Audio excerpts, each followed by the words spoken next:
오늘은요, 히브리서 3장 7절에서 19절 말씀인데, 성경 봉독을 먼저 하지 않겠습니다. 오늘은 설교 내용상, 설교하는 중에 본문 말씀을 함께 보려고 합니다. 바로 이제 말씀을 시작할 건데요. 제목을 띄워주시고, 히브리서 3장 7절에서 19절 말씀을 통해서 성경이 알려주는 예정과 구원에 대해서 여러분들에게 말씀드리려고 합니다. 그동안 제가 별렀던 그런 주제입니다. 많은 의문과 논쟁들이 있는 그런 주제죠.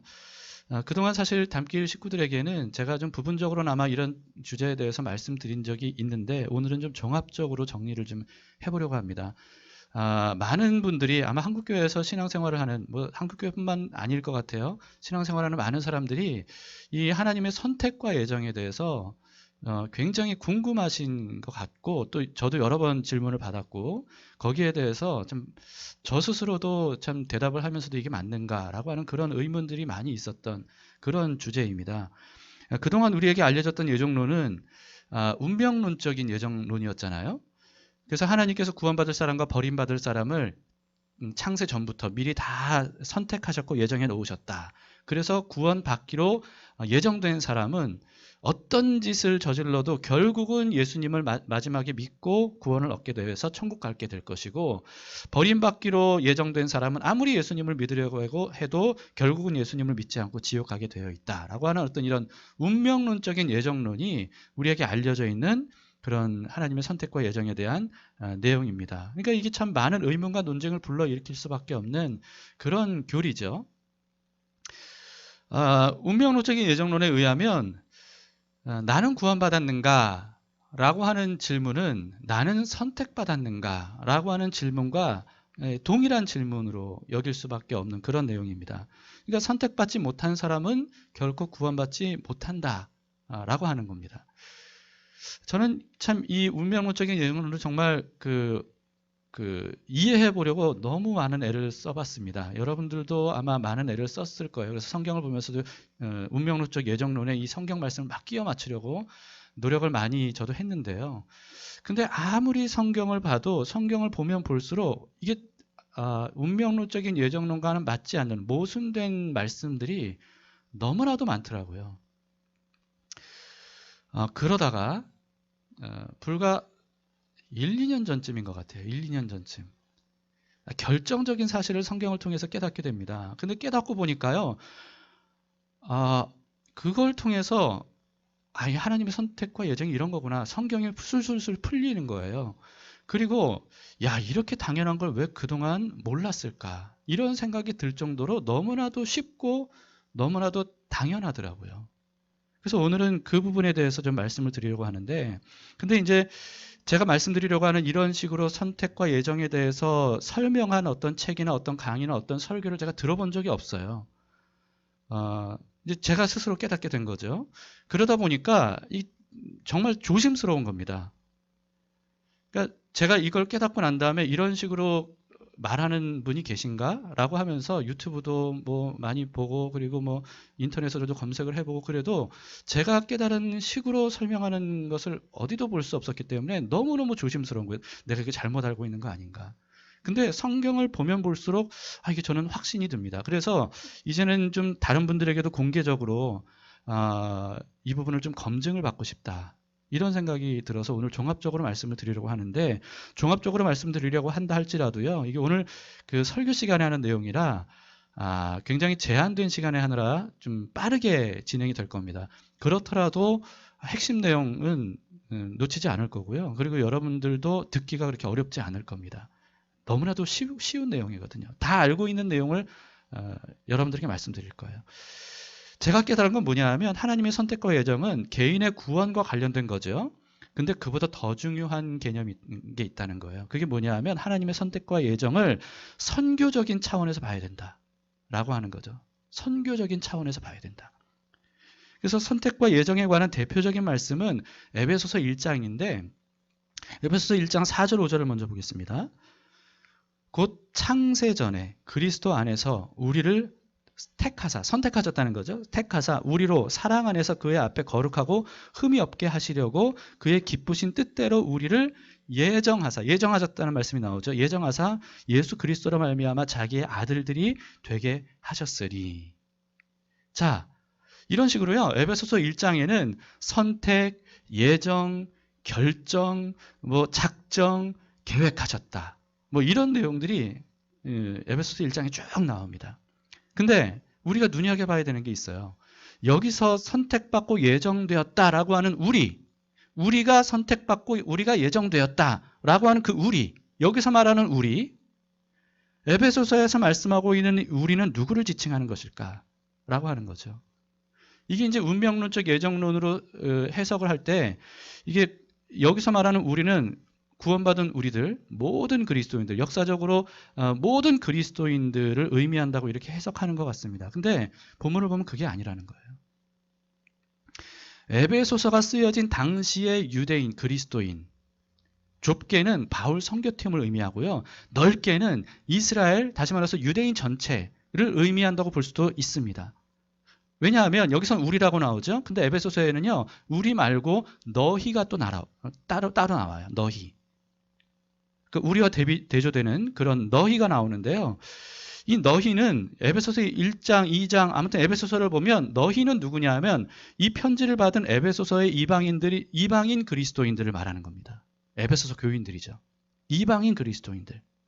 다시 말해서 에베소서에서 말씀하고 있는 우리는 이미 오래전에 선택받았던 이스라엘 백성들, 그 중에서도 복음을 전하는 사람들, 을 의미하는 것이고, 그리고 너희는 어떤 사람들이냐 하면 그들을 통해, 여기서 우리라고 말하는 그들을 통해 복음을 듣게 된 이방인들을 의미한다는 거죠. 이해가 되십니까? 여기까지 되셨죠? 이 굉장히 중요한 내용입니다. 그런 관점으로 여러분 에베소서를 한번 보세요. 좀 길지만 그래도 좀 결정적인 부분만 잘라서 우리가 보겠습니다. 에베소서 1장 9절에서 13절입니다. 그런 관점으로 여러분 보세요. 그 뜻의 비밀을 우리에게 알리신 것이요 그의 기뻐하심을 따라 그리스도 안에서 때가 찬 경륜을 위하여 예정하신 것이니 하늘에 있는 것이나 땅에 있는 것이 다 그리스도 안에서 통일되게 하려 하심이라. 모든 일을 그의 뜻의 결정대로 일하시는 이의 계획을 따라 우리가 예정을 입어 그 안에서 기업이 되었으니 이는 우리가 그리스도 안에서 전부터 바라던 그의 영광의 찬송이 되게 하려 하심이라. 그 다음 보세요. 그 안에서 이제 드디어 누가 나와요? 너희. 그 안에서 너희도 진리의 말씀 곧 너희의 구원의 복음을 듣고 그 안에서 또한 믿어 약속의 성령으로 인치심을 받았다. 이렇게 말씀하고 있죠. 자, 다시 말해서 여기서 말씀하고 있는 건 뭐냐면 하나님은 이스라엘을 선택하셨다는 거예요. 그래서 그리스도를 보내주셨다는 거죠. 이스라엘을 통해. 그로 인하여서 구원의 비밀을 유대인들에게 알려주셨어요. 이스라엘 사람들에게 알려주셨어요.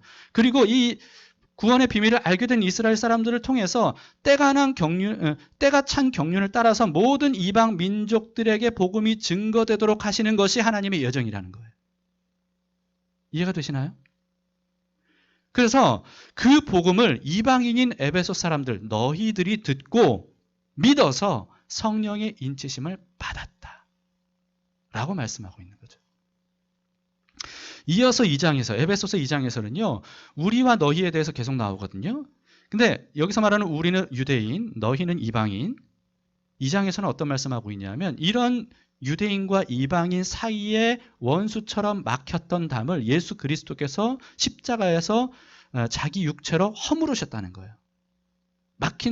중간에 막힌 담을 허무셨다는 거죠. 그래서 예수 그리스도 안에서 유대인과 이방인이 한 몸이 되었다. 그리스도를 머리로 하는 한 몸이 되었다. 교회가 되었다. 이렇게 선포하고 있습니다. 에베소서 2장 12절 13절만 보겠습니다. 그때 너희는 그리스도 밖에 있었고 이스라엘 밖에 사람이라 약속의 언약들에 대하여는 외인이요 세상에서 소망이 없고 하나님도 없는 자이더니 이제는 전에 멀리 있던 너희가 그리스도 예수 안에서 그리스도의 피로 가까워졌느니라. 그리스도 예수 안에서 그리스도의 피로 가까워졌다. 누구와 가까워졌다는 거예요? 여기서 말하는 유대인들과 가까워졌다는 거예요. 유대인들이 구원의 비밀을 이방인 사람들에게 너희에게 전해줬을 때 너희가 믿고 구원을 얻음으로써 유대인과 이방인이 이전에는 원수 관계였는데 이제 그리스도 안에서 가까워졌다. 한 몸이 되었다. 이렇게 말씀하고 있는 겁니다. 그래서 여러분 에베소서에서 말씀하고 있는 선택과 예정은 모든 이방 민족들의 구원을 위해서 선교적인 목적으로 하나님이 이스라엘을 선택하셨고 유대인 사도들과 전도자들을 통해 그들에게 복음이 증거되도록 예정하셨다. 라고 하는 의미라는 거죠. 하나님은요, 이 신약 성경에서뿐만 아니고 구약 성경도 이미 오래전부터 이 사실을 분명히 알려주셨습니다. 출애굽기 19장 6절에 보시면 이스라엘에 대해서 하나님께서 모세에게 이렇게 전하라고 말씀하셔요. 너희가 내게 대하여 제사장 나라가 되며 거룩한 백성이 되리라. 너는 이 말을 이스라엘 자손에게 전할지니라. 자, 근데 이스라엘 자손들에게 모세가 뭐라고 전해야 된다는 거예요? 너희는 제사장 나라가 될 것이다. 여러분 근데 제사장 나라, 그래서 이스라엘은 제사장 나라로 선택받은 거잖아요. 근데 제사장은 어떤 사람을 의미합니까? 제사를 통해서 죄인과 거룩하신 하나님, 도저히 만날 수 없는 그 하나님 사이를 중재하는 사람이죠. 제사를 통해서. 이게 제사장이거든요. 그러니까 하나님께서 이스라엘을 제사장 나라로 선택하셨다는 건 뭐냐 하면 이스라엘 안에 있는 제사장이 아니라 이스라엘 전체가 제사장 나라 로 선택하셨다는 거예요. 제사장 나라로 선택하셨다는 건 뭘 의미하냐면 이스라엘만 구원하시려고 선택하셨다는 뜻이 아니라 이스라엘을 통해서 모든 민족을 구원하시기 위해서 이스라엘을 선택하셨다라고 하는 의미입니다. 사실 이스라엘을 출애굽시킨 이 당시뿐만 아니고 그 훨씬 이전에 하나님은 이미 이 사실도 알려주셨어요. 이스라엘의 조상인 아브라함 때도 하나님이 아브라함을 처음 부르셨을 때 12장에서 처음 부르시거든요. 12장에서 이렇게 말씀하십니다. 2절 3절을 보시면 하나님이 아브라함에게 말씀하셔요. 내가 너로 큰 민족을 이루고 네게 복을 주어 네 이름을 창대하게 하리니 너는 복이 될지라. 다시 말해서 하나님이 아브라함에게 복을 주신대요. 근데 하나님이 아브라함에게 복을 주시면 아브라함이 복이 될 거래요. 자, 3절. 너를 축복하는 자에게는 내가 복을 내리고 너를 저주하는 자에게는 내가 저주하리니 땅의 모든 족속이 너로 말미암아 복을 얻을 것이라 하신지라. 다시 말해서 하나님이 아브라함에게 복을 주시면 아브라함이 복을 받아서 복이 되는데 그 복이 된다는 뜻이 무엇이냐 하면 복이 된 아브라함을 통해서 모든 민족이 복을 받을 것이다. 라고 하는 말씀이죠. 자, 여러분 그래서 하나님이 아브라함을 선택하신 이유가 뭐라는 거예요? 그 목적이 뭐라는 거예요? 모든 민족이 복, 여기서 말하는 복은 구원입니다. 구원 말고 다른 어떤 걸 복이라고 말할 수 없어요. 구원받지 못한 사람이 무슨 복을 받습니까? 구원을 받아야 다른 복도 받는 거죠. 여기서 말하는 복은요, 구원이에요. 그러니까 모든 민족을 하나님이 구원하시기 위해서 아브라함을 선택하셨고 아브라함에게 복을 주셨는데 그 아브라함에게 복을 주신 이유는 뭐냐면 그 복을 모든 민족에게 전해주도록 하기 위해서 라고 하는 거죠. 그래서 하나님이 그걸 예정하셨다는 거예요. 아브라함을 통해 모든 민족에게 복음이 전해지도록 예정하셨다라고 하는 거죠. 그런데 이스라엘은 이런 말씀들을 오해한 건지 아니면 아무튼 참 잘못된 선민 사상을 갖게 되잖아요. 이런 것 때문에. 우리는 선택받은 민족이야. 우리만 선택받은 민족이야. 이렇게 되는 거죠. 그러면서 그 선택받았다는 것을 어떻게 오해해요? 우리들만 구원받기로 선택받은 거야. 이렇게 오해를 합니다. 그래서 이스라엘이 계속해서 어떻게 변질이 되냐면 온갖 교만과 위선으로 가득한 종교인들로 그렇게 변질되고 전락해버리고 말죠. 여러분 그래서 우리도요. 하나님의 선택과 예정을 잘못된 선민 사상처럼 이해하면 우리도 결국은 이스라엘 같은 유대인들 같은 그런 잘못을 저지를 수밖에 없습니다. 잘못된 선민 사상이 아니라 올바른 성경적 선민 사상을 갖게 되면 다시 말해서 선교적 차원에서 하나님이 우리를 선택하셨다라고 하는 이런 올바른 선민 사상을 갖게 되면 그러면 겸손한 사명감을 갖게 됩니다. 겸손한 사명감이죠. 그래서 바울이 유대인 그리스도인인 자신에 대해서 이렇게 말했습니다. 로마서 1장 14절 15절에 보시면 헬라인이나 야만인이나 지혜 있는 자나 어리석은 자나 이게 다 유대인들을 말하는 거거든요. 그들에게 다 내가 어떤 사람이에요? 빚진 자라. 그러므로 나는 할 수 있는 대로 로마에 있는 너희에게도 복음 전하기를 원하노라. 바울이 자기를 빚진 자라고 말하는 거예요. 근데 우리는 빚졌다고 하면 그 사람에게 돈을 빌렸으면 그 사람에게 빚진 사람이죠. 빌린 것만 우리는 빚진 사람이라고 생각하는데 그게 아니어도 빚진 경우가 있습니다. 어떤 경우냐면 예를 들어서 누군가가 재벌이 뭐 그런 일이 있으면 좋겠지만 있을 수 없는 얘기긴 한데 어떤 재벌이 저에게 담길 식구들에게 골고루 나눠주세요 라고 하면서 거금을 저에게 맡겼어요. 100억 정도. 뭐 기왕 쓰는 건데 한 1000억이라고 할까요? 예, 1000억 정도. 저에게 그 거금을 주면서 저에게 담길 식구들에게 골고루 나누어 주라고 저에게 맡겨줬어요. 1000억을. 그러면 저는 여러분들에게 어떤 사람이 되는 거예요? 빚진 사람이 되는 거예요. 바울이 말하는 빚졌다는 것은 그겁니다. 그래서 복음을 빚진 자로서 이방인들에게 복음을 빚진 자로서 너희에게 나아가 복음 전하기를 원한다. 이렇게 로마서 1장에서 말씀하고 있는 거죠. 그래서 하나님은 자신이 그걸 위해 선택받은 존재라는 것을 깨닫고 그 선택받은 목적을 따라서 그렇게 열심히 복음을 전했던 것이고 초대교회 성도들도 그랬던 겁니다. 자, 복음을 전달받은 우리도 오늘날의 우리들입니다. 우리도 마찬가지로 이제는 선택받은 제사장이 됐어요. 그걸 이어받는 겁니다. 우리도. 선택받은 제사장이 된 거예요. 베드로전서 2장 9절에 보시면 그래서 베드로가 뭐라고 말씀합니까? 너희는 택하신 족속이요. 선택받았다는 거죠. 왕 같은 제사장들이요. 제사장은 자기만 구원받는 사람이 아니라 그랬습니다. 거룩한 나라요 그의 소유된 백성이니 이는 왜냐하면 너희를 어두운 데서 불러내어 그의 기이한 빛에 들어가게 하신 이 그리스도의 아름다운 덕을 선포하게 하려 하심이라. 다시 말해서 복음을 선포하도록 하기 위해서 너희를 택했고 너희를 제사장 삼았다. 라고 여기서 말씀하고 있는 겁니다. 여러분 그래서 하나님의 예정과 계획은요.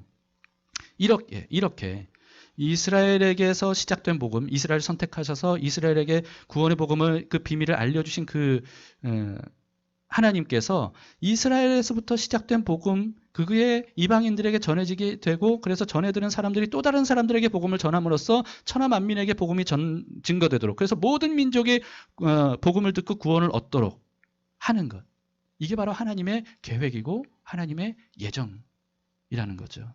물론 이렇게 무조건적으로 구원의 은혜를 주신, 복음을 주신 이것을 받아들이느냐 거부하느냐라고 하는 것은 개인의 자유의지에 달려 있습니다. 그리고 그 결과도 고스란히 개인의 책임이죠. 그렇기 때문에 하나님께서 구원의 길을 열어놓으셨음에도 불구하고 그것을 거부한 사람들에 대해 심판할 수 있는 권한이 생기는 거예요. 자, 여기까지 이해가 되십니까? 여러분 그래서요. 하나님의 선택과 예정이 이런 것이라는 사실을 우리가 안다면 이제 다음 문제로 넘어갈 수 있습니다. 자, 나는 구원받았는가? 그리고 한 번 구원받은 사람은 무조건 끝까지 구원인가? 라고 하는 겁니다. 운명론적 구원론이 바로 그거 아닙니까? 한 번 구원받은 사람은 하나님께 구원받기로 선택된 사람이기 때문에 끝까지 구원받는 거다. 무슨 짓을 해도 결국은 마지막 죽기 전이라도 회개하고 돌아와서 구원받게 될 것이 바로 그게 바로 하나님의 선택과 예정이다. 이게 운명론적 예정론이잖아요. 그렇다면 여기 계신 여러분은 한 사람 한 사람 내가 구원받았는가? 라고 하는 것이고 내가 한 번 구원받았다면 끝까지 구원인가? 라고 하는 거예요. 여러분 이것도 알고 보면 굉장히 쉽고 당연합니다. 이미 성경에서 하나님이 다 알려주셨다는 거죠. 출애굽기만 봐도 알 수 있어요. 출애굽기 하나만 봐도. 구원의 여정을 가장 직관적으로 알려주신 말씀이 바로 출애굽기거든요. 출애굽기의 대표적인 사건들을 한번 훑어보겠습니다. 여러분들도 다 아는, 대부분 다 알고 있는 내용이죠. 첫 번째, 이스라엘 백성들이 요셉 때 다 이집트로 내려갔잖아요. 근데 그러고서는 430년 동안 이집트에 살면서 언제부턴가 이집트의 노예가 돼요. 노예가 돼서 엄청난 노예에게 시달리고 고생합니다. 여러분 이집트의 노예로 살고 있는 이스라엘은 뭘 상징하는 거냐 하면 우리가 죄와 사탄의 존재, 모든 인류가 죄와 사탄의 노예가 되어서 그렇게 사탄이 시키는 대로 죄가 시키는 대로 살 수밖에 없는 상태를 의미하는 거거든요. 그래서 스스로는 벗어날 수 없는 상태예요. 전적으로 무기력한 상태. 그런데 단지 벗어날 수 없는 상태일 뿐만 아니라 벗어날 생각조차 하지 못하는 상태예요. 왜냐하면 괴롭죠. 괴롭고 고통스럽죠. 그럼에도 불구하고 태어날 때부터 몸에 익숙한 거예요. 태어날 때부터 노예였으니까. 태어날 때부터 그렇게 늙어 죽을 때까지 노예로 살았으니까. 그러니까 거기에 몸에 밴 거죠. 익숙해요. 노예로 사는 게 당연해요. 그런 것처럼 우리는 죄로, 사탄의 종으로 사는 것이 너무 당연하고, 죄를 어떻게 벗어나? 죄 안 짓고 사람이 어떻게 살 수 있어? 라고 하는 이런 당연함 속에서 벗어날 생각조차 못하는 상태. 이게 바로 이집트의 노예의 상태라는 거죠. 두 번째, 하나님께서 그런 이스라엘을 구원하시려고 누구를 보내셔요? 모세를 이집트로 보내셔요. 여러분, 이것은 예수 그리스도의 성육신을 상징하는 사건이고요. 세 번째, 하나님께서 이집트에 10가지 재앙을 내리십니다. 무시무시한 재앙들을 내리시는데 이것은 거짓 신들이 헛된 우상들이다 라고 하는 것을 드러낸 사건이고, 그러면서 진짜 신은 오직 여호와 한 분밖에 없다 라고 하는 것을 만천하에 선포하신 사건입니다. 그래서 우상과 우상 숭배자들을 심판하셨던 사건이 바로 이 10가지 재앙이죠. 그 다음 네 번째, 이 10가지 재앙 중에 10번째 재앙이 뭡니까? 장자의 재앙이죠. 결정적으로 출애굽, 이들을 구원하게 된 그 사건. 장자의 재앙은 유월절의 기원이 되거든요. 근데 장자의 재앙은 뭐냐면 이집트 안에 살고 있는 모든 장자들이 다 죽을 것이다. 장자는 그 가정의 대표이기 때문에 장자가 죽는다는 것은 모든 인류의 죽음을 의미하는 겁니다. 모든 사람의 죽음을 의미하는 건데, 이 장자의 재앙의 유월절 기원이 된 사건, 이것은 바로 예수 그리스도의 피로 우리가 구원받는다라고 하는 거죠. 그걸 상징하는 내용 아닙니까? 근데 하나님께서 장자의 재앙을 주시기 전에 장자의 재앙을 피할 수 있는 유일한 방법을 미리 알려주셨어요. 모세를 통해서. 미리. 핵심을 말씀드리자면 어린 양을 잡아서 그 피를 문에 바르고, 그리고 그 집 안으로 들어가서 그 어린 양의 고기를 먹는 것입니다. 근데 어린 양이 누구를 상징해요? 예수 그리스도를 상징하죠. 예수 그리스도의 보혈, 그리고 그의 살을 먹어야 된다 라고 하는 거예요. 여러분, 근데 한번 생각해 보세요. 이 장자의 재앙, 하나님이 이 방법을 알려주셨어요. 피하는 유일한 방법. 그런데 만약에 이스라엘 사람들은 선택받은 사람들이잖아요. 이미 오래전부터 선택받았던 사람들이거든요. 선택받은 이스라엘 사람이 피할 수 있는 유일한 방법을 알려주신 하나님의 말씀을 믿지도 않고 행하지도 않았다면, 어떤 집안에서 그런 사람이 있었다면 그들은 구원을 받았을까요? 그 장자는 안 죽고 살았을까요? 선택받았으니까? 반대로 만약에 선택받지 않았던 이집트인이 모세가 하는 말을 듣고 하나님을 두려워하고 경외하는 마음으로 말씀대로 어린 양 잡아서 문설주에 바르고 자기 집안에 그 고기를 먹었다면, 선택받지 않은 이집트인 구원받았을까요? 못 받았을까요? 여러분, 이 부분을 한번 생각해 보세요. 자, 그 다음 다섯 번째, 이렇게 장자 재앙이 끝나고 난 다음에 드디어 장자 재앙으로 인해서 이집트를 탈출하게 됩니다. 출애굽이죠. 탈출하게 돼요. 여러분, 이것은 구원을 의미하는, 상징하는 사건입니다. 그런데 여러분, 이집트를 탈출했다고 해서 천국을 상징하는 약속의 땅으로 바로 들어갔나요? 아닙니다. 광야를 반드시 거쳐야 되는 거예요. 광야를 거쳐야 되는 겁니다. 다시 말해서 무슨 뜻이냐면, 출애굽은 구원이 완료됐다는 것을 의미해요. 이미 구원받은 거예요. 출애굽했다면. 그래서 구원의 확신은 출애굽한 것에 대한 확신이에요. 근데 여러분, 출애굽했다고 해서 약속의 땅으로 들어간 건 아니라는 거예요. 다시 말해서 구원이 완성된 것은 아니라는 거죠. 그래서 여러분, 구원의 확신은 어디까지나 어린 양의 피로 내가 구원받았다라고 하는 부분에 대해서만 이게 가능한 거예요. 약속의 땅에 들어간 것에 대해서는 누구도 확신을 가질 수가 없습니다. 그러니까 내가 구원받았는가? 여러분들이 예수 그리스도의 피, 십자가 사건이 나를 구원하시기 위한 하나님의 사건, 예수 그리스도의 사건이라는 것을, 구원자의 사건이라는 것을 믿는다면 여러분은 출애굽한 겁니다. 그러면 구원의 확신을 가져도 돼요. 그런데 내가 구원받았는가? 맞아요. 그런데 이미 받았지만 아직 완성된 건 아니라는 거예요. 이해가 되시죠? 여러분, 그래서 이거는 제가 생각할 때 구원의 여정을 생각하면요, 이런 겁니다. 그러니까 뱃속에 잉태된 태아와 같은 상태예요.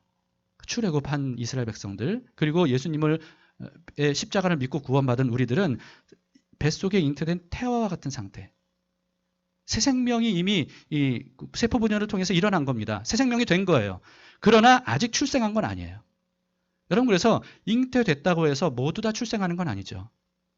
요즘에는 출생률이 굉장히 높지만 의학이 발달되면서, 근데 이전에는요 그렇게 많이 사산했대요. 의학이 발달되기 전에는. 그러니까 여러분, 태아로 잉태됐다고 해서 모두 다 출산하는 것은 아닌 것이고 바로 그 상태인 겁니다. 잉태된 건 맞아요. 좀 더 자세한 설명은요 뒤에 히브리서 3장을 볼 때 더 알아보도록 하겠습니다. 여러분, 그래서 구원은, 이 출애굽 구원은 골인이 아닙니다. 출발이에요. 출발. 그래서 구원 이후에 약속의 땅에 들어갈 때까지 광야의 삶을 살아야 되는 것이에요. 근데 여러분, 광야는 어떤 곳이냐면 사람이 도저히 생명을 유지할 수 없는 곳, 이게 바로 광야입니다. 사람이 도저히 자기의 힘으로는 살아낼 수 없는 곳, 이게 바로 광야예요. 생명을 보존할 수 없는 삶인데, 그런데 그 광야에서 이스라엘 백성들이 살아남기 위해서는 어떻게 해야 됩니까? 자기 힘으로는 안 되고 하나님의 도우심이 필요해요. 그래서 출애굽한 이스라엘 백성들에게 그때부터 하나님께서 놀라운 은혜들을 베풀어 주십니다. 그래서 6번째, 구름기둥, 불기둥을 보내주시죠. 구름기둥, 불기둥. 여러분, 구름기둥, 불기둥의 역할은 두 가지입니다.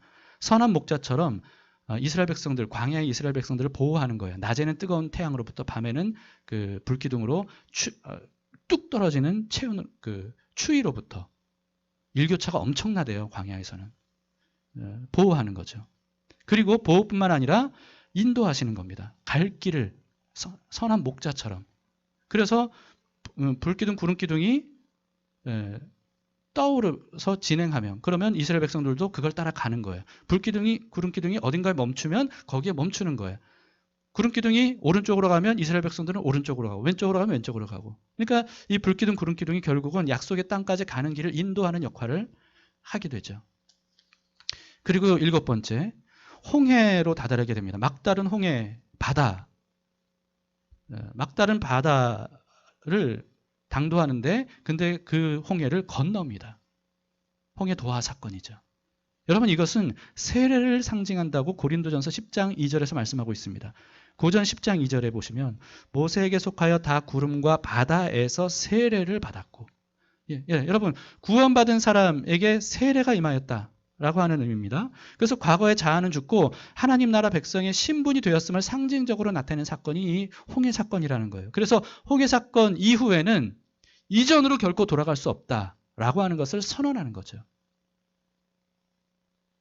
갈라진 바다가 다시 제자리로 돌아왔잖아요.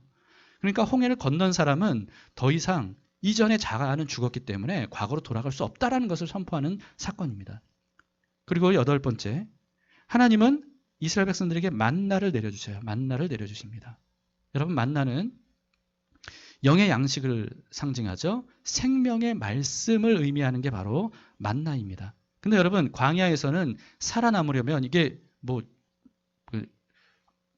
먹을 게 없잖아요. 광야에서. 그 수많은 백성들이 먹고 살아남을, 그것도 40년간이나 어떻게 그들이 먹고 살아남을 수 있겠어요. 그것도 계속 이동을 하는데, 광야라서 뭘 심어도 나지도 않을 곳인데.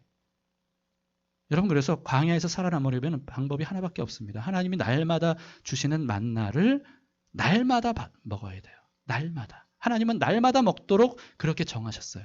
그래서 저장되지 못하도록.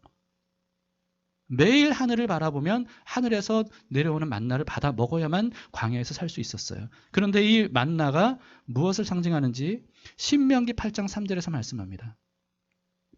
너를 낮추시며 너를 줄이게 하시며 또 너로 알지 못하며 너의 조상들도 알지 못하던 만나를 너에게 먹이신 것은 사람이 떡으로만 사는 것이 아니요 여호와의 입에서 나오는 모든 말씀으로 사는 줄을 내게 알게 하려 하십니다. 여러분, 근데 만나는 사실 그 당시 출애굽한 이스라엘 백성들에게는 그 음식이었죠. 음식. 떡이었어요. 말하자면 떡과 같은 음식. 그런데 그런 하늘에서 내리는 만나, 이 신비로운 음식을 먹게 하신 이유가 뭐냐 하면 사람이 음식으로만 사는 것이 아니라 하나님의 입에서 나오는 모든 말씀으로 사는 것을 알게 하려고 만나를 주셨다는 거예요. 다시 말해서 이 만나가 뭘 상징하냐 하면 하나님의 말씀을 상징한다. 하늘로부터 내려오는 생명의 말씀을 상징한다는 거죠. 그리고 그 말씀은 곧 말씀이신 예수 그리스도를 의미하고 또 성찬과도 이어집니다. 성찬. 그래서 요한복음 6장 51절에 보시면 오병이어를 받아먹었던 이 놀라운 사건을 직접 경험했던 사람들에게 예수님이 이렇게 말씀하셔요. 굉장히 긴 말씀인데 한 구절만 보겠습니다. 6장 51절에 보시면 나는 하늘에서 내려온 살아있는 떡이니 사람이 이 떡을 먹으면 영생하리라. 내가 줄 떡은 곧 세상의 생명을 위한 내 살이니라 하시니라. 예수님이 이런 말씀하십니다. 이걸 사람들이 많이 오해하죠.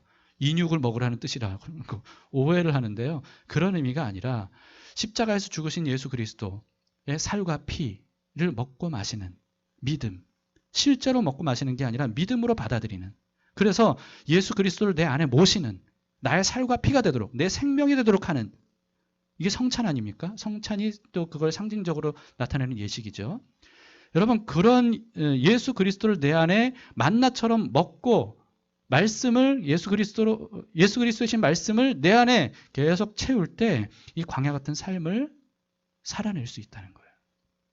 그리고 9번째, 하나님은 만나뿐만 아니라 곳곳마다 광야를 지날 때 생수를 주셔요. 마라에서, 엘림에서, 그 다음에 중요한 것은 무리바에서 반석을 깨트려서 거기서 놀랍게도 바위에서, 엄청난 바위에서 폭포수 같은 물이 쏟아 나오도록 하죠.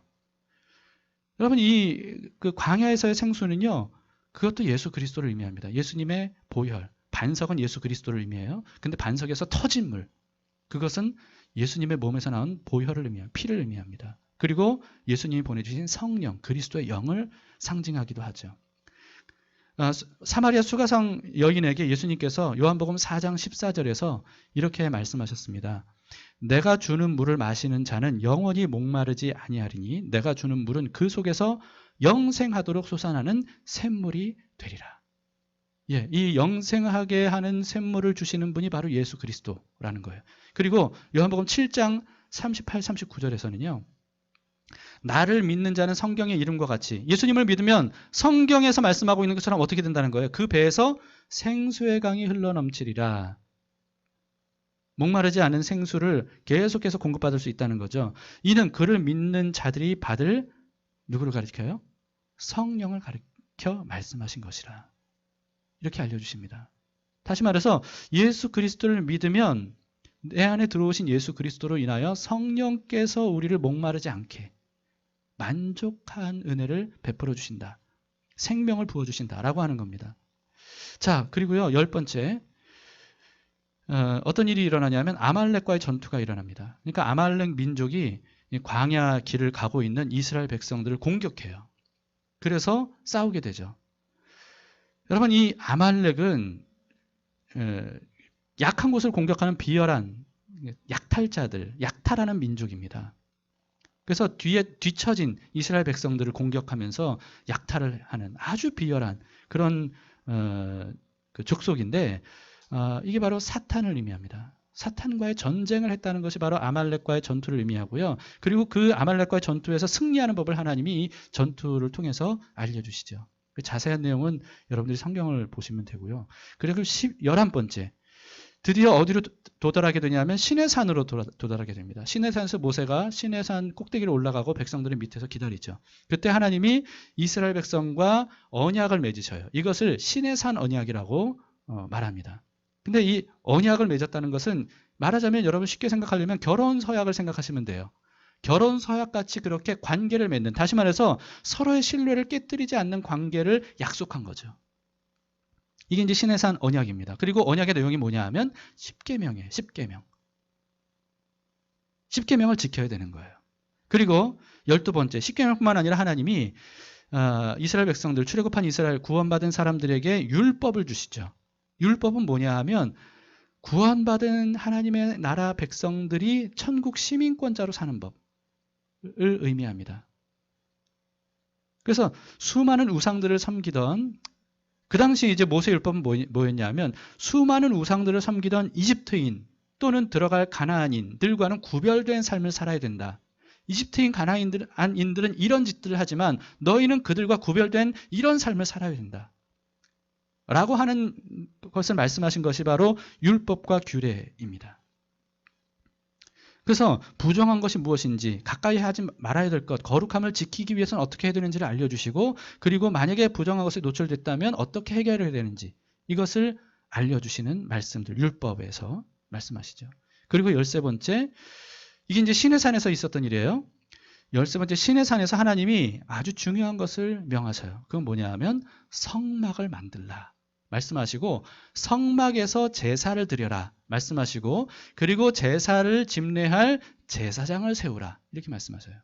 그래서 성막, 제사, 제사장에 대한 규례를 알려주시죠. 여러분, 성막은 뭘 의미합니까? 성막, 백성들과 함께 계셔서 함께 임재하시는 임마누엘 하나님을 의미하거든요. 그리고 나아가서는 예수 그리스도를 의미합니다. 예수님이 자기를 성전이라고 말씀하셨고 성경이 그것을 입증합니다. 그래서 여러분, 성막을 만들려고 한 다음에 이스라엘 백성들이 40년간 그 진을 칠 때 어떻게 했냐면 성막을 가운데 두고 그 주변으로 12지파들이 진을 치면서 그렇게 살았어요. 그래서 성막을 또 이동할 때는 성막을 가장 앞세워서 그렇게 이동했습니다. 그래서 성막 중심의 삶, 성막을 따라가는 삶을 의미하죠. 모두 다 예수 그리스도를 상징합니다. 예수님이 본인 자신이 성막, 성전이시고요. 그리고 예수님 본인이 바로 대제사장, 히브리서에서 말씀하고 있죠. 그분이 영원한 대제사장이시고 또 그분이 영원한 제물이 되셔요. 속죄 제물, 화목 제물이 되신 분입니다. 그러니까 성막, 제사장, 제물은 다 예수 그리스도를 상징해요. 여러분, 지금까지 말씀드렸죠? 이 부분을 통해서 하나님께서는 광야의 삶에서 살아남을 수 있도록 불기둥, 구름기둥으로 시작해서 지금까지 성막, 제사장, 제사 여기까지 사람이 살 수 없는 광야에서 사는 법을 알려주셨습니다. 그것을 한마디로 말하자면 뭐예요? 계속 예수 그리스도를 상징하는 내용이었잖아요. 선한 목자이신 예수 그리스도, 그분과 함께 해야 된다는 거예요. 그분이 어디로 가든지 따라가야 된다는 거예요. 그분께 삶을 맡겨야 된다는 거예요. 그분이 가자 하시면 가고, 그분이 서자 하시면 서고, 그분이 오른쪽으로 가시겠다 하면 그 음성 듣고 따라가는 삶. 이것이 광야에서 끝까지 구원을 보존하고 생명을 보장받는 유일한 방법이라는 겁니다. 이게 바로 출애굽기에서 말씀하고 있는 거예요. 오늘날도 마찬가지죠. 우리 스스로는 구원받은 그 생명을 우리 스스로 지킬 수 없습니다. 광야 같은 삶에서. 지킬 수 있는 유일한 방법. 우리를 구원하시기만 한 예수님이 아니라 구원받은 우리들을 끝까지 보호하시고 끝까지 인도하시는 예수님. 그분 중심으로 사는 것. 이게 바로 광야의 삶을 사는 우리의 방법입니다. 그런데요, 여러분, 광야에서 이스라엘 백성들은 어떻게 했습니까? 14번째. 이스라엘 백성들은 하나님의 선택을 받았던 사람들이고 출애굽한 구원받은 사람들이에요. 그런데 그런 이스라엘이 끊임없이 하나님을 거부합니다. 하나님의 존재를 부정하진 않았어요. 여러분, 그들이 하나님의 존재를 부정했나요? 부정할 수가 없어요. 눈앞에서 벌어지는 일들이 뭔데요. 근데 많은 사람들이 오해합니다. 하나님을 믿는 것은 하나님의 존재를 믿는 것이라고. 그러면 구원받는다고. 아닙니다. 여러분, 이스라엘 백성들도 하나님의 존재를 부정한 건 아니었어요. 그런데 그들은 끊임없이 하나님을 불평하고 원망했어요. 구원에 대한 감사가 없었어요. 불평하고 원망하면서, 그래서 이들이 40년 동안 계속 시도했던 게 뭐예요? 이집트로 돌아가려고 했던 거예요. 과거로 돌아가려고 했던 거예요. 그리고 불신앙으로 불순종하죠. 여러분, 하나님의 말씀에 순종하지 않는 이유, 오늘날 우리도 마찬가지입니다. 우리가 하나님의 말씀에 순종하지 않는 이유는 단 하나예요. 하나님을 믿지 못하기 때문입니다. 믿지 않기 때문이죠. 근데 이스라엘 백성들은 그렇게 놀라운 일들을 경험했음에도 불구하고 하나님을 믿지 않았어요. 그래서 하나님의 말씀에 순종하지 않았습니다. 그러니까 원망과 불평이 하늘을 찔렀던 거죠. 그리고 이들은요, 계속해서 하나님을 시험했습니다. 여러분, 하나님을 시험했다는 게 무슨 뜻일까? 무슨 뜻이냐면요, 하나님을 주인이 아니라 종으로 부리려고 하는 것이에요. 내가 시키는 대로 하나님이 하나 안 하나 보자 라고 하는 시험이죠. 내가 말하는 대로 하나님이 하나 안 하나 보자. 이게 하나님을 끝없이 시험하는 거예요. 이스라엘 백성들이 광야에서 그렇게 했거든요. 그러니까 하나님을 주인, 왕으로 모신 게 아니라 종으로 부리려고 하는 것이 하나님을 시험하는 겁니다. 이것이 이스라엘 백성들의 굉장한 죄악이었죠. 마지막으로 결국 여러분, 그렇게 구원을 받아 선택받아서 구원받은 이스라엘 백성들 1세대가 단 2명만 남겨놓고 결국은 약속의 땅에 들어가지 못한 채 다 광야에서 죽고 맙니다. 40년을 광야에서 지내는 동안에 광야에서 다 생을 마감해요. 출애굽 1세대들이. 약속의 땅에 들어간 사람들은 출애굽 2세대들이죠. 여러분, 근데 이렇게 광야에서 40년을 지내는 동안 다 죽은 사람들, 이 사람들이 어떤 사람들입니까? 이 사람들이 다 선택받았던 사람들이에요.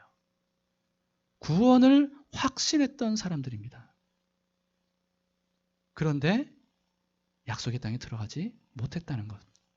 여러분, 이것을 우리는 눈여겨봐야 됩니다. 이런 출애굽기의 그 역사를 통해서 히브리서 3장이 오늘 본문이거든요. 이게 오늘 본문이라고 말하기가 좀 뭐해요. 성경 전체가 본문인데 이 출애굽기를 통해서 설명한 내용이 히브리서 3장이에요. 그래서 히브리서 3장을 볼 건데요. 이 히브리서가 쓰여질 당시 선택받았던 그리스도인들에게 경고하시는 그런 말씀입니다. 자, 먼저 7절부터 11절까지 보겠습니다. 그러므로 성령이 이르신 바와 같이, 이제 구약 성경의 인용입니다. 오늘 너희가 그의 음성을 듣거든 광야에서 시험하던 날에 거역하던 것 같이 너희 마음을 완고하게 하지 말라. 거기서 너희 열조가 나를 시험하여 증험하고 40년 동안 나의 행사를 보았느니라. 그러므로 내가 이 세대에게 노하여 이르기를 그들이 항상 마음이 미혹되어 내 길을 알지 못하는도다 하였고 내가 노하여 맹세한 바와 같이 그들은 내 안식에 들어오지 못하리라 하였다 하였느니라. 하나님이 그들에게 노하셨다는 거예요. 왜 노하셨어요? 하나님을 끊임없이 시험하고 하나님을 거부하고 하나님을 미혹돼서 죄를 지으니까, 완고하니까. 그래서 하나님이 어떻게 맹세하셨다는 겁니까? 너희는 절대 안식에 들어가지 못한다. 약속의 땅에 들어가지 못할 것이라는 거예요. 천국에 들어가지 못한다는 것을 상징적으로 말씀하고 있는 거죠. 여러분, 선택받았지만, 심지어 출애굽한 구원을 받았지만 그럼에도 불구하고 하나님을 시험했던 이스라엘 백성들이 결코 안식에 들어가지 못할 것이다. 마찬가지로 히브리서 당시에 그리스도인들도 너희가 구원받았다고 자부하지만 그러나 이들처럼 될 수 있다는 것을 잊지 말라 라고 말씀하는 겁니다. 12절을 보세요. 형제들아 너희는 삼가 혹 너희 중에 누가 믿지 아니하는 악한 마음을 품고 살아계신 하나님에게서 떨어질까 조심할 것이요. 여러분, 선택받은 사람들도 믿지 않고 악한 마음을 품으면 어떻게 될 수 있다는 거예요? 하나님에게서 떨어질 수 있다는 거예요. 여러분, 여기서 떨어진다는 것은 하나님이 잘 믿던 사람을 버리신다는 뜻이 아닙니다. 잘 믿던 사람의 마음을 조작하셔서 그들이 하나님을 떠나도록 하신다는 뜻이 아니에요. 스스로 하나님을 멀리한다는 뜻이에요. 스스로 하나님의 법을 멀리하고 스스로 하나님을 믿지 않고 스스로 하나님께 순종하기를, 하나님을, 예수 그리스도를 따라가기를 거부하면 스스로 하나님과 멀어지는 거죠. 이게 하나님에게서 떨어질까 조심하라는 말씀입니다. 13절부터 16절까지 보세요. 오직 오늘이라 일컫는 동안에 매일 피차 권면하여 너희 중에 누구든지 죄의 유혹으로 완고하게 되지 않도록 하라. 우리가 시작할 때 확신한 것을 끝까지 견고히 잡고 있으면 그리스도와 함께 참여한 자가 되리라.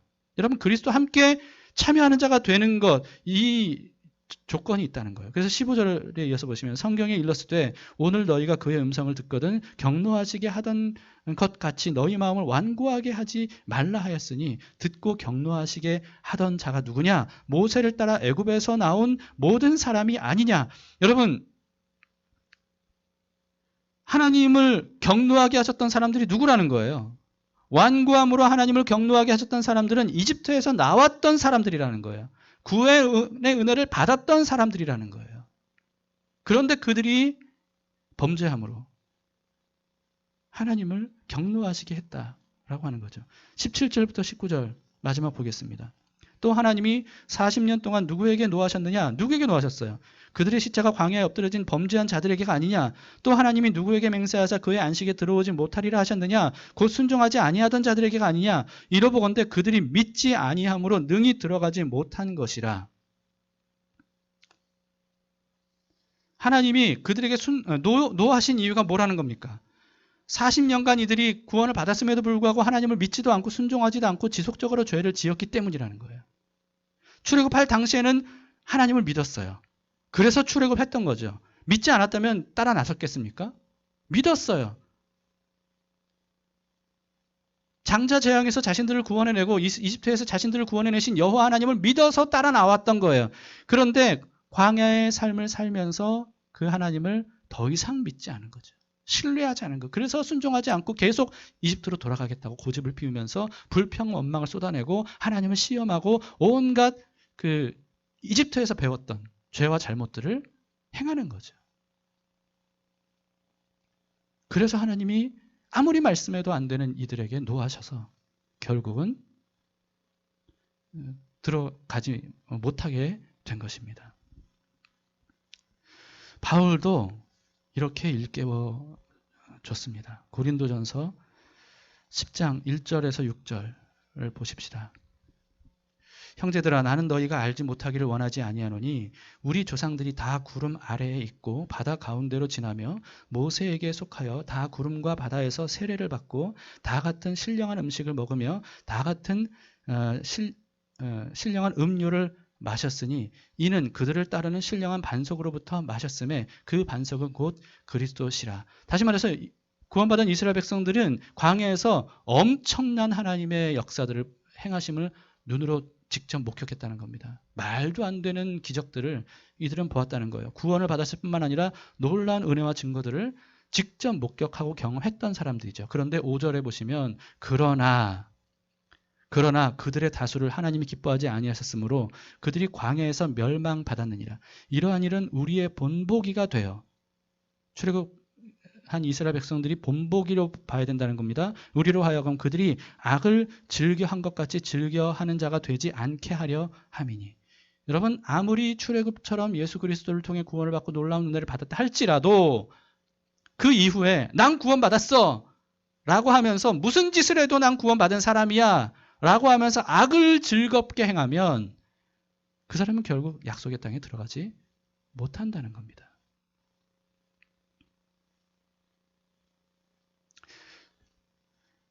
예, 이제 결론을 말씀드리고 마치겠습니다. 여러분 결론적으로 나는 구원받았는가 못 받았는가? 아, 난 구원받았구나. 나는 구원받았으니까 그럼 됐다. 이게 아니라는 거예요. 난 구원받았으니까 이제 됐다. 그게 아니라는 거예요. 하나님의 선택과 예정은 그런 게 아니라는 겁니다.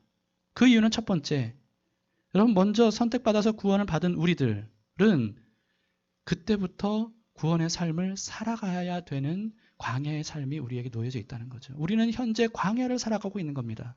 말하자면 우리는 지금 잉태는 됐지만 태중에 있는 거예요. 아직 출생한 상태는 아닙니다. 광야에서 우리가 살아남는 법, 그건 뭐예요? 하나님의 말씀, 천국 백성으로서 하나님의 말씀을 따라 사는 것이고 거룩하고 경건하게 이방인들과 달리 하나님 중심으로 삶을 살아야 돼요. 그렇지 않으면 스스로 하나님을 거부하는 것입니다. 하나님을 믿지 않아서 순종하지 않으면 그것은 스스로 하나님을 거부하는 것이에요. 그런 사람은 적과 꿀이 흐르는 약속의 땅에 결국은 들어가지 못하게 되는 거죠. 그리고 두 번째, 여러분 하나님께서 알려주신 구원의 비밀을 맡은 우리들, 하나님이 이스라엘 백성들에게 얼마나 구원의 비밀을 알려주셨습니까? 우리에게도 그게 전수가 됐죠. 구원의 비밀을 맡은 사람으로서 우리가 선택 예정받았다는 것은 다른 사람들에게 이제는 복음을 주기 위해 선택받았다라고 하는 거죠. 이게 하나님께서 우리를 먼저 선택하신, 아직 예수 믿지 않는 사람들보다 먼저 선택하신 이유와 목적입니다. 여러분 이런 눈으로 한번 성경을 보시면 성경 전체가 바로 이와 같은 하나님의 선택과 예정을 통한 구원의 역사다 하는 것을 우리가 보고 알 수가 있다는 것이죠. 이런 시선으로 여러분들이 성경을 다시 한번 전체적으로 훑어보시고 그렇다면 내가 어떤 사람인가? 가장 먼저 우리가 봐야 되는 것은 나는 예수 그리스도의 십자가 사건을 믿는가?